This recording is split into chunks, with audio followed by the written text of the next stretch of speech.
बच्चों, आज हम पढ़ने जा रहे हैं व्रत। व्रत एक तल पर उन सभी बिंदुओं का समूह जो तल के एक स्थिर बिंदु से एक स्थिर दूरी पर स्थित हो, एक व्रत कहलाता है। तल एक तल पर उन सभी बिंदुओं का समूह। अब हम देखेंगे जो तल के एक स्थिर बिंदु, तल का एक स्थिर बिंदु माना O है, से स्थिर दूरी OP है पर स्थित हो, ये है अनंत बिंदुओं का समुच्चय। तो इस अनंत बिंदु के समूह को हम बोलेंगे व्रत। पुनः देखेंगे, एक तल पर उन सभी बिंदुओं का समूह जो तल के एक स्थिर बिंदु से स्थिर दूरी पर स्थित हो, एक व्रत कहलाता है। स्थिर बिंदु को व्रत का केंद्र कहते हैं। O व्रत का केंद्र है तथा स्थिर दूरी को व्रत की त्रिज्या या रेडियस कहते हैं। स्थिर दूरी OP को व्रत की त्रिज्या कहते हैं, जो कि आकृति में दिखाया गया है। अब देखते हैं, व्रत को 3 भागों में बांटा गया है। व्रत जो काले भाग को बोलते हैं व्रत, व्रत के अंदर का भाग कहलाता है अभ्यंतर और व्रत के बाहर का भाग कहलाता है बहिर्भाग। तो व्रत पहला भाग, व्रत के अंदर का भाग अभ्यंतर और व्रत का बाहर का भाग बहिर्भाग। इसी प्रकार व्रत में अनंत जीवाएं खींची जा सकती हैं। यहाँ पर 2 जीवाएं दिखाई गई हैं, जीवा PQ और जीवा AB। अनंत जीवाओं को खींचते हुए हमें यह ज्ञात होता है कि जो जीवाएं केंद्र से होकर गुजरती हैं, व्रत के केंद्र से होकर गुजरने वाली जीवाएं व्रत का व्यास कहलाती हैं।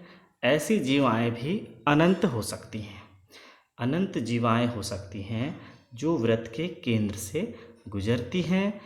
इन सभी जीवाओं को व्रत का व्यास कहते हैं। अब चाप के आधार पर भी व्रत को 2 भागों में बांटा गया है। आधे से छोटे वाले भाग को बोलते हैं लघु चाप, यहाँ पर लघु चाप PQ, और आधे से बड़े वाले भाग को बोलते हैं दीर्घ चाप, यहाँ पर दीर्घ चाप QRP के रूप में दिखाया गया है। लघु चाप जैसे चूड़ी टूटती है और चूड़ी का छोटा वाला भाग लघु चाप और बड़ा वाला भाग दीर्घ चाप कहलाता है। क्षेत्रफल के आधार पर भी 2 भागों में बांटा गया है। जीवा एवं लघु चाप द्वारा घिरे क्षेत्र को लघु वृत्तखंड तथा जीवा एवं दीर्घ चाप द्वारा घिरे क्षेत्र को दीर्घ वृत्तखंड कहते हैं। पुनः सुनिए, जीवा एवं लघु चाप द्वारा घिरे क्षेत्र को लघु वृत्तखंड तथा जीवा एवं दीर्घ चाप द्वारा घिरे क्षेत्र को दीर्घ वृत्तखंड कहते हैं। इसी प्रकार त्रिज्याओं द्वारा घिरे क्षेत्र के आधार पर भी व्रत को 2 भागों में बांटा गया है। त्रिज्याओं और लघु चाप द्वारा घिरे क्षेत्र को लघु त्रिज्यखंड तथा त्रिज्याओं एवं दीर्घ चाप द्वारा घिरे क्षेत्र को दीर्घ त्रिज्यखंड कहते हैं। आइए हम नीचे दिए गए व्रत एवं रेखा PQ की 3 संभावनाओं पर विचार करते हैं। पहली आकृति में रेखा PQ व्रत से बाहर है। पहली आकृति में स्पष्ट है कि रेखा PQ व्रत से बाहर स्थित है, मतलब दोनों का कोई संपर्क नहीं है। दूसरी आकृति में रेखा PQ व्रत को 2 भागों में काटती है। दूसरी आकृति में रेखा PQ व्रत को 2 भागों में काटती है, अर्थात PQ व्रत की छेदक रेखा है।